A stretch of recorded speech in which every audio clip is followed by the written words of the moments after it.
Tiyaking may sapat at malinis na tubig ang mga alagang hayop ngayong tumitindi ang mainit na panahon. Ito ang payo sa mga magsasaka at animal owners ng Office of the Provincial Veterinarian o OPVET ng South Cotabato. Ayon kay OPVET Veterinarian Dr. Kelvin Lucena, mahalaga ang sapat na tubig, electrolytes at vitamina.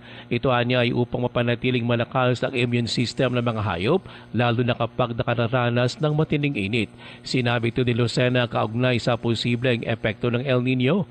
Hinimok din ni Lucena ang mga animal owners na sundin ang responsableng pag-aalaga alinsunod sa Animal Welfare Act.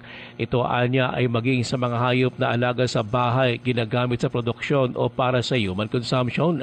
Samantala, sinabi naman ng veterinarian din ng OPVET na si Dr. Ella Rose Progalidad na patuloy ang pagbibigay ng libreng serbisyo ng provincial veterinarian.